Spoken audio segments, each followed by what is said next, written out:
D G Khan اور راجن پور، یہ جو ساؤتھ پنجاب کا جو انڈس ہائی وے سے کا یہ جو دو ڈسٹرکٹس ہیں، یہ حالیہ سیلاب کی وجہ سے بڑی تباہی کا شکار ہوئے ہیں۔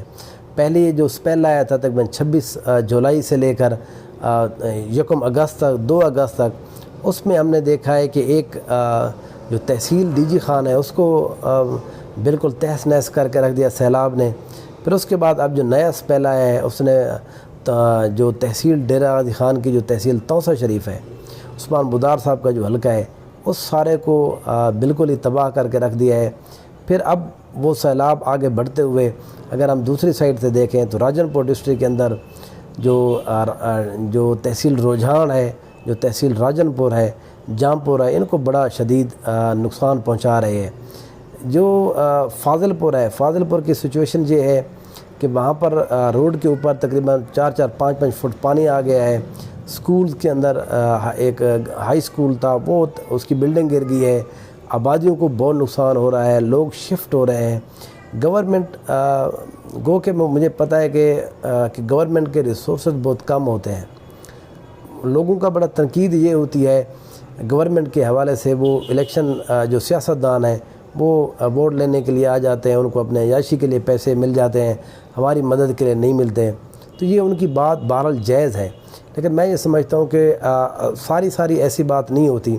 جو سٹیٹ ہوتی ہے اس کے اپنے کچھ مسائل ہوتے ہیں۔ ایک ڈپٹی کمشنر ہے، وہ کہاں جا کے ظاہر ہے اس چیزوں کو مینج کرے۔ گو کہ چیزیں بہت ساری، میں خود جو بستی احمدانی کے اندر سیلاب آیا، جو میری اپنی بستی ہے وہاں پر گورنمنٹ آج تک میں پورا ماہ ہو گیا، 1 مہینہ ہونے والا ہے، مسلسل کھانا دے رہی ہے، وہاں پر راشن پہنچایا جا رہا ہے، جتنی اور بستیاں ہیں جہاں تک پہنچ سکتی ہے۔ تو اس لیے مسائل بھی ہوتے ہیں، لیکن پھر بھی ابھی تک ان کو زیادہ میں سمجھتا ہوں کہ شدت سے کوشش کرنی چاہیے تاکہ لوگوں کی جان اور مال کو ان کو بچایا جا سکے، کیونکہ یہ وہ ایریاز ہیں جو ساؤتھ پنجاب کے بڑے ڈپرائیوڈ ہیں ہر حوالے سے۔ ان کی جو اکانومی ہے وہ بیس کرتی ہے ایگریکلچر کے اوپر اور پھر لائف سٹاک کے اوپر، مال مویشی کے اوپر۔ جو سیلاب آیا ہے، یہ جو رود کوہ جو کوہ سلیمان کے پہاڑوں سے جو ندیاں آئی ہیں، ان کی وجہ سے انہی 2 چیزوں کو بڑا نقصان ہوا ہے۔ پھر ظاہر ہم جانتے ہیں کچے گھر جتنے بھی تھے وہ سارے تباہ ہوئے ہیں۔ کچے گھر آج کل کے دور میں جس طرح ہم جانتے ہیں کہ ایک غریب گھرانہ ہی ہے، پکے گھر افورڈ نہیں کر سکتے، اب وہ گر گئے ہیں تو وہ ان کو بنائیں گے کیسے، رہیں گے کیسے؟ پچھلے 1 ماہ سے وہ کھلے آسمان کے نیچے رہ رہے ہیں۔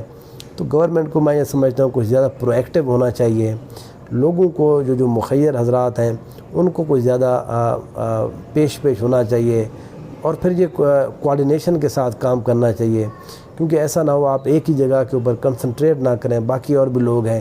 میں نے دیکھا ہے کہ بستی احمدانی کے اندر کچھ جتنی چیزیں ضرورت تھی ان سے زیادہ چیزیں دی گئی ہیں۔ لوگوں کے گلے اب بھی وہاں پر ہیں، ہو سکتا ہے میرے اس ویڈیو سے کچھ لوگوں کو گلا پھر بھی ہو، لیکن میں یہ سمجھتا ہوں کیونکہ میری اپنی بستی میں جانتا ہوں جتنی وہاں پر چیزیں پہنچائی گئی ہیں وہ ان کی ضرورت سے زیادہ ہیں، وہ اب ضائع ہو رہی ہیں۔ وہ ظاہر ہے جس طرح راشن آٹا وغیرہ دیا جا رہا ہے، وہ آٹا ظاہر 3 سے 4 دن کے بعد خراب ہونا شروع ہو جاتا ہے۔ ظاہر ایک انسرٹینٹی کی وجہ سے لوگ لے تو رہتے ہیں، پتہ نہیں کل ملے یا نہ ملے، لیکن بہرحال وہاں اگر کوآرڈینیشن کے ساتھ کام کیا جائے، گورنمنٹ کے ساتھ مل کر کام کیا جائے تو وہ کچھ چیزیں زیادہ بہتر انداز میں چل سکتی ہیں۔ وہ ایریا جو دور ہیں، جو انڈس ہائی وے سے، وہاں پر کھانا پہنچانے یا ان کو ٹینٹ پہنچانے کا کام میں یہ سمجھتا ہوں زیادہ ضروری ہے۔ انڈس ہائی وے کے اوپر جتنے بھی لوگ ہیں، وہ جن کی بیٹھکس ہیں، جن کے گھر ہیں جو محفوظ مقام پر، انہوں نے اپنے دروازے کھولے ہوئے ہیں، وہ لوگوں کے لیے ان کے اگر جگہ موجود ہے وہ لوگ دے بھی رہے ہیں۔ ظاہر ہے وسیب ہے، ان کے اپنے لوگ ہیں جہاں پر۔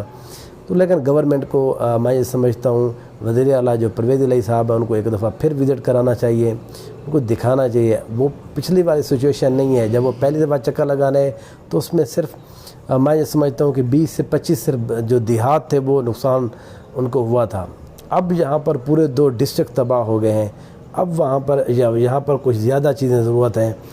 وزیر اعظم صاحب کو بھی ظاہر وفاقی گورنمنٹ ہے، ان کو بھی بہرحال میں سمجھتا ہوں کہ کچھ نہ کچھ امداد کرنی چاہیے صوبائی گورنمنٹ کے ساتھ مل کر، یا وہ اپنے تئیں جو اس طرح کرنا چاہیں، انٹرنیشنل این جی اوز کے ساتھ مل کر، انٹرنیشنل این جی او جو اوورسیز پاکستانی ہیں یہاں پر گلف کے اندر جتنے پاکستانی رہتے ہیں ان ایریا کے اندر، باقی جتنے جو ایک ڈیولپڈ کنٹریز کے اندر جتنے اوورسیز پاکستانی ہیں، میں یہ سمجھتا ہوں کہ ان کو بھی اس کار خیر میں لوگوں کی مدد کرنی چاہیے.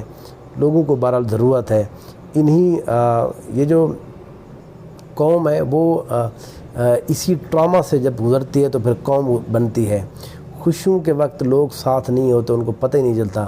اصل مسئلہ تب ہوتا ہے، ایک قوم اس وقت بنتی ہے جب آپ کی جو غمی ہے آپ اس وقت جب ساتھ مل کر اس کو نبھاتے ہیں. تو میں یہ سمجھتا ہوں کہ یہ ایک موقع ہے پورے پاکستان کے لیے، اوورسیز پاکستانی کے لیے، کہ ساؤتھ پنجاب کے ان 2 ڈسٹرکٹ کے لوگوں کے ساتھ کھڑے ہوں، لوگوں کو مدد کریں، ان کی امداد کریں، ان کو خیمے بھجوائیں، ان کو پیسے بھجوائیں، ان کو راشن بھجوائیں، ان کی ہر حوالے سے مدد کی جائے. ریاست کو بھی اس حوالے سے سوچنا چاہیے. Thank you so much.